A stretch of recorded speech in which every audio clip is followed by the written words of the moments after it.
coming back from the break, I guess. Usually speakers after the break, they really look forward to seeing the audience sticking around. Thank you so much for sticking around to attend my session. My name is Khalid Alohali. I'm the head of customer engineering, Google Cloud. Customer engineering is a function that actually helps customers achieve technical wins in the cloud, more like what we call the pre-sales function. So I lead a team of technical engineers that help customers really scale, deploy applications on Google Cloud region, Saudi Arabia, and worldwide, and help them really have a successful journey with their cloud transformations. So Google Cloud in and of itself is resilient globally because we own the network, we own the equipment, and we can scale to levels that actually are very, very high. You can fit the whole internet in our network so many times. This is what makes 10 of the top 14 applications with more than 1 billion users run on Google technology today. As you see on the slide, we have 40 regions and counting, 121 availability zones, 187 network edge locations, thousands of edge nodes, and we always take carbon neutrality into perspective, and we aim to really become 100% carbon-free by 2030. Recently, you probably heard of the news that we've launched our data center in Saudi Arabia. The launch was in November 2023. We've launched 3 data centers in the eastern region. First one is with Spark, followed by SDC and Mudin. These 3 zones actually announces the birth of the first hyperscale cloud in the kingdom. And if you look at this slide, electricity used for typical data centers really goes way higher than what we do with our cloud regions. And it's for a straightforward, I would say, philosophy that we have within Google, which is we own the equipment, we own the network, and we can do much more than the typical data centers when it comes to optimization in terms of cost, performance, and ROI. From compliance perspective, you might be wondering, is this cloud region compliant? It was compliant even before launch. For the very, very first time in history in Saudi, the only CSP, cloud service provider, that has been approved by CST is Google Cloud to receive Class C the night of the launch, which speaks volumes of the security posture that we have within our cloud. Not only that, but we offer additional sovereign capabilities where you can even store your keys outside the region completely. If you have top secret workloads where data need additional security controls, we're happy to help you, and we have those available at GA today in our region.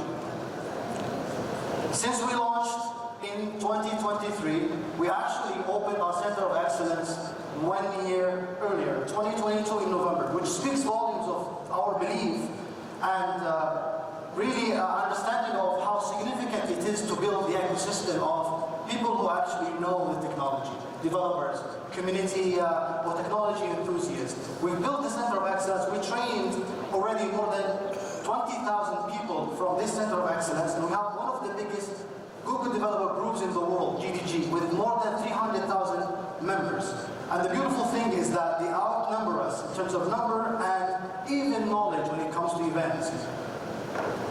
This Center of Excellence opening aims at not only raising the skill set, but also helping startups and the entrepreneurship ecosystem get access to credits, technology consulting, architecture advice, and really get their head start when it comes to building their MVPs, applications, scale them to production on GCP.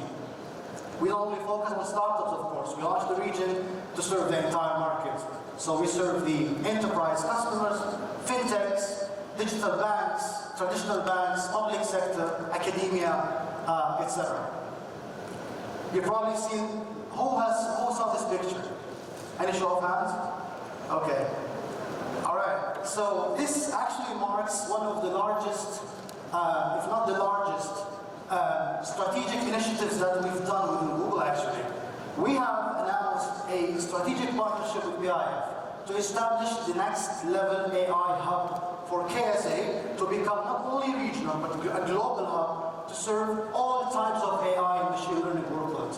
When I talk about next level architecture, I'm talking about our next and top TPUs and GPUs and Vertex AI and foundation models to be available within the kingdom to comply with data residency for processing, at rest, and in use, to help all kind of workloads in KSA to take an advantage and become ahead of the game when it comes to not only POCing AI or trying out AI, but actually productionizing AI.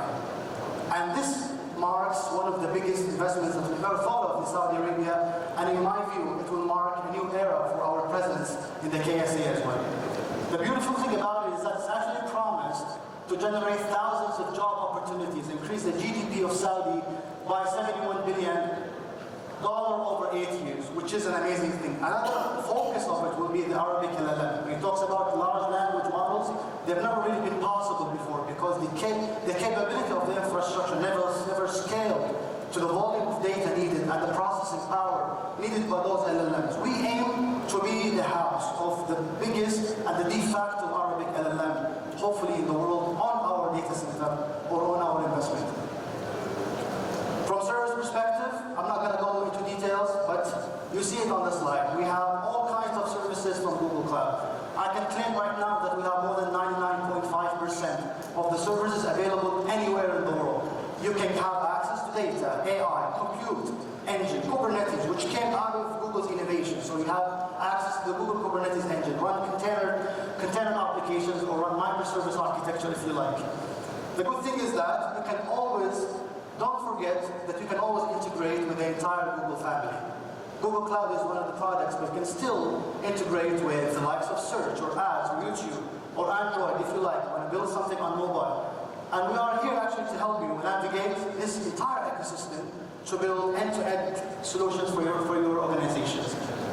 From databases, networking, big data, machine learning, identity security, developer, tools, API management, and storage and databases. Quickly about the ISV and the marketplace, we have one of the strongest marketplaces globally and even in Saudi today. We offer several solutions by our partners in different domains. You can spin those in minutes. You want to use something around storage and backups. If this is a data center event, you can use the likes of Veeam for your DR workloads or something from Rakuten. You can use any of those ISVs. And the beautiful thing is that these ISVs keep rolling in the MAM region or in the East region in our data center, which means the demand is amazing. Amazing in Saudi Arabia. Our partner landscape, we have really launched a lot of several key strategic agreements with partners. We call them local partners, like LSI. If you look at the list to the left, Ijada, Solutions, Cloud4C, we have all of those partners. We have a long list of partners published publicly as well if you want to take a look. We look at regional and then of course global system integrator or GSIs where we have global partnerships that we can localize and serve our customers through. Now, let's jump into how do we do this. First of all, we always think of data as the driver for us. Even when we look at our data center utilization, it's all data driven. It's all AI machine learning empowered. So we always try to be data driven, always aspire to be ahead of the competition. We always try to collaborate and be productive. We provide productivity and collaboration tools, the likes of Google Workspace, and we have AI and machine learning embedded within it. We also deal with a lot of security threats, and those security threats we actually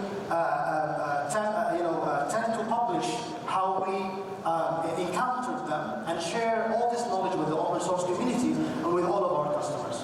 And we're always trying to be more agile. Back to the infrastructure piece that I talked about in the beginning.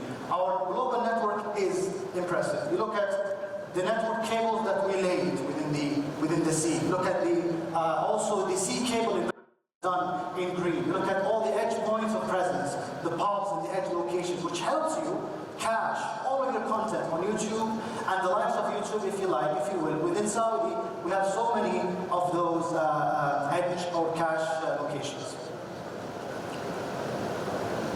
Now, how do we deal with AI when it comes to data centers? So when we've enabled AI and machine learning in our core operations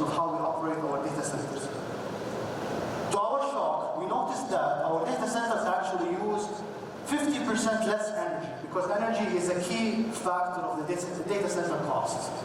And we've noticed that we are actually nearly 6 times less when it comes to overhead energy. Because when it comes to energy, there's a lot of pieces that go into it.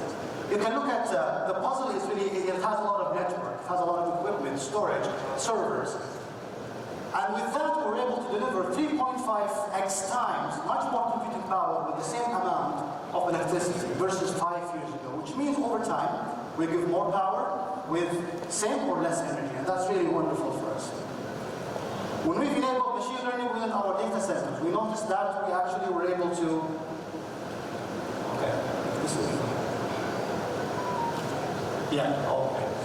So we're able to use cooling, we reduced the cooling needed, or the energy needed for cooling by 40%, which speaks volumes as well of why AI is important and machine learning is important.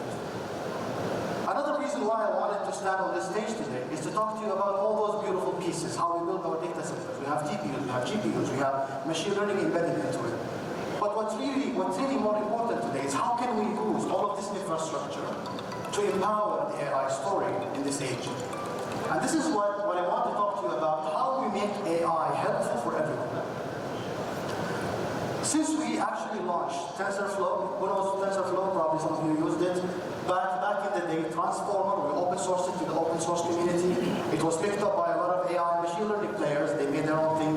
Then all the way to Lambda, to PAL, to BAR, to PAL2, to Gemini. Today, also with Gemini available in Saudi, you can really do a lot of Gen AI use cases. And I think with AI, we moved away from predictive and prescriptive analytics to generative analytics. And when I say Gen AI, I'm talking about generation of content of all kinds and types. It could be text, it could be images, videos, and we claim to be number 1 at this. And I'll show you how we do it.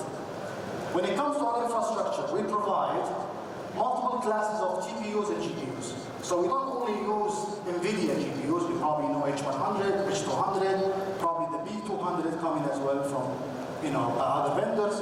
But we talk about tensor processing units, and those are made and designed, created by Google especially, to accelerate machine learning workloads that are specifically made and designed using TensorFlow. And we saw so many benefits of using TPUs. Performance, cost, return on investment, inferencing, training. Even our Gemini models today are trained on TPUs. Optimized for AI, no question, and it's built on field-defining research. I want you to remember one thing. The data center services that you're going to use in Saudi are the very same services that we deploy and use for Gmail, for Workspace, for search, for YouTube. It's the same fabric. With the power of the network that we own, we really have a solid story. So you actually sign up, if you sign up with Google Cloud, you sign up with a hyperscaler in its truest sense. So we moved away from the traditional AI story. We're talking about generating, so from understanding to generating. Talking about content, Gemini with its all the foundation models. Music, composition. I don't know if any of you attended our presence at the Global AI Summit, but we had our music LM presented where it can compose and actually compete with DJs in real time. It can create beautiful music for you. Predicting protein structure, AlphaFold for the healthcare. Video generation, Lumiere/Veo, I'll show you in a bit. Algorithmic research, AlphaZero, robotic, gen coding, etc. So we have really innovated leveraging this beautiful piece. Who knows what Project Asta is? Okay, let me try to play this video for you.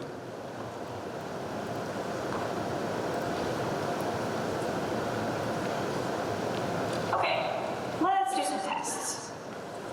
Tell me when you see something that makes sound.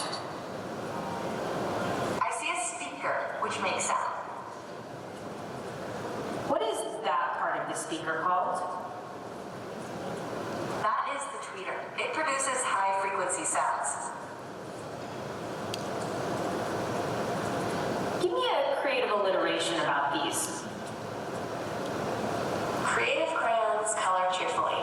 They certainly craft colorful creations.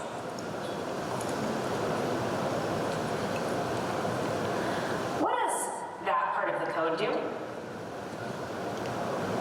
This code defines encryption and decryption functions. It seems to use AES-CBC encryption to encode and decode data based on a key and an initialization vector, ID. That's right. What neighborhood do you think I'm in? This appears to be the King's Cross area of London. It is known for its railway station and transportation connections. Do you remember where you saw my glasses? Yes, I do. Your glasses were on the desk near a red apple.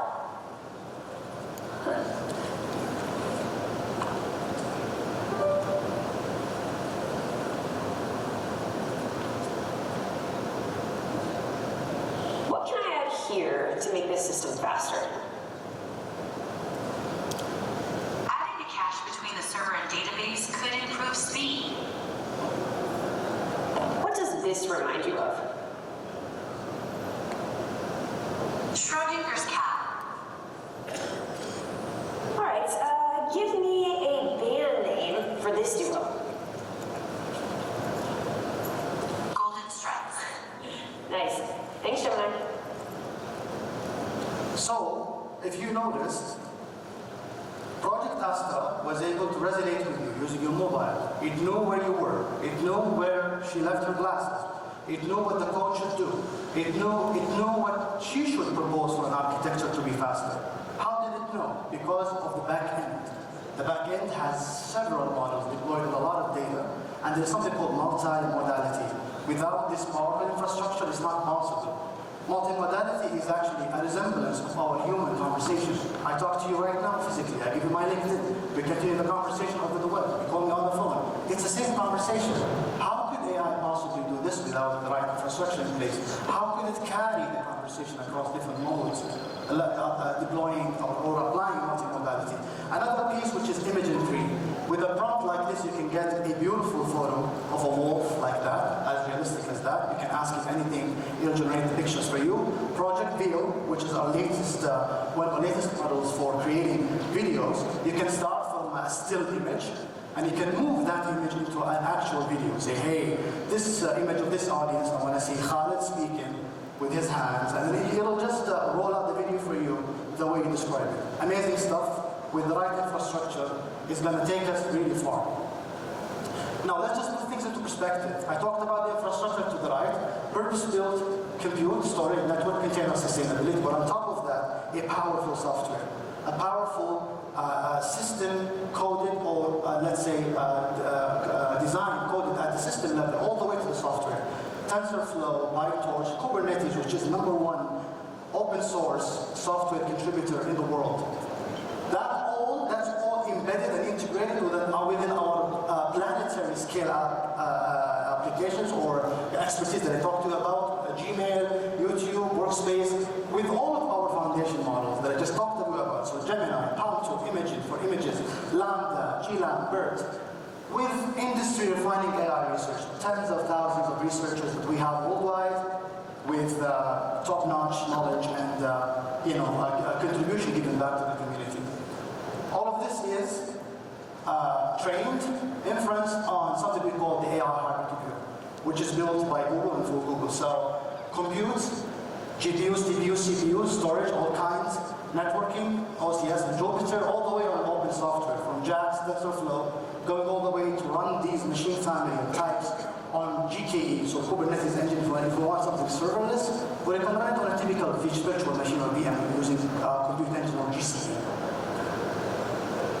Sorry, one more thing is on the consumption. You want to use it based on a commitment, you want to use it based on something called dynamic workload scheduler. Maybe you have a use case for large language models for a week. You can come, schedule it using this, using what it stands for, DWS. And we'll help you, my team and I will help you to have access to it.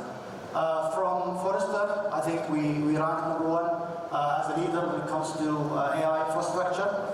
We ranked 5 out of top 5 in 17 out of 19 criteria: architecture, training workloads, innovation roadmap, vision, fault tolerance. All of this is available online. What are our customers saying? You probably heard of Anthropic, one of the open source within our model garden today. They were talking about the power of using GKE and optimizing the GPUs and TPUs. So they used A3 machines and TPU V5E. If you look at Midjourney, which is a fantastic ISV that specializes in image generation, beautiful stuff, honestly. They use G2, which has L4 hardware underneath. They were able to generate 2 times faster than what they used to do with the A100s from NVIDIA. Runway, Lightrix, 2 Sigma are other examples. I think I'm at time, just going to finish with this slide. So globally, customers who are using our infrastructure in AI. Snapchat is using our AI today. Midjourney, Wendy's, Walmart, Home Depot. In fact, Snapchat, they're using our AI to deploy their AI avatar that talks to you on Snapchat and really rationalize with you. I'm going to conclude with this quote from our CEO, Sundar. He said, I believe the transition that we're seeing right now with AI will be the most profound in our lifetimes. Far bigger than the shift to mobile or to the web before it. Thank you very much for listening.